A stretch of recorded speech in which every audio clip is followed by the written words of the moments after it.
তারপরে অবশ্যই জাতীয় নির্বাচনও দিতে হবে। তবে জাতীয় নির্বাচনের আগে জনগণ চায় মৌলিক কিছু সংস্কার হতে হবে। অনেকে বলছেন সংস্কার বড় কথা নয়, মানুষ কিভাবে খেয়ে বেঁচে থাকবে এটা বড় কথা। মানুষ খেয়ে বেঁচে থাকার জন্যই সংস্কার প্রয়োজন, যাতে নির্বাচনে কালো টাকা এবং পেশি শক্তির প্রভাব সৃষ্টি না হয়, এই জন্যই সংস্কার প্রয়োজন।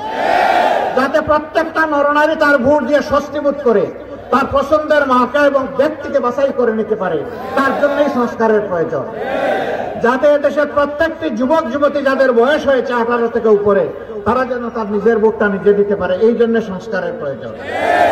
যাতে প্রবাসে থাকা আমাদের সহযোদ্ধারা যারা এই 24 সালের সংগ্রামকে, আন্দোলনকে, লড়াইকে সফল করার জন্য বিদেশের মাটিতেও মিছিল করে জেলে গিয়েছে, তাদের ভোট নিশ্চিত করার জন্য সংস্কারের প্রয়োজন।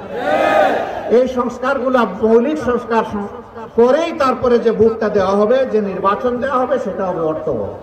আমরা ওই নির্বাচন যথাসময়ে হোক সেটা আমরা চাই। সরকার এটা নিয়ে গড়িমসি করুক বা লেন্দি করুক, এটা আমাদের কাম্য নয়।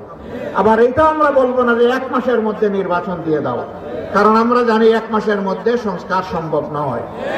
আমরা তাই মূল থেকে বলে এসেছি যৌক্তিক সময়ের মধ্যে এই নির্বাচন দিতে হবে। এখন এই নির্বাচনটা কিভাবে হবে? পেশি শক্তি প্রভাব মুক্ত হওয়ার জন্য আরেকটা মৌলিক দাবি আমরা পেশ করেছি।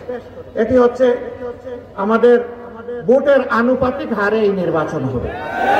সেই দল যত % ভোট পাবে, সেই দল সংসদে ততটা আসন পাবে।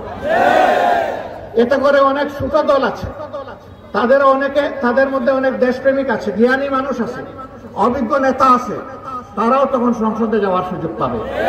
জনগণের একটা ভোট আর নষ্ট হবে না, কারণ আনুপাতিক হারে ভোট হওয়ার কারণে যিনি 42% পেয়ে এমপি হলেন আর যিনি 41.9% পেয়ে ফেল করলেন, ওই ফেল করার লোকের ভোটাররা বলবে না যে আমার ভোটটা নষ্ট হয়ে গেল।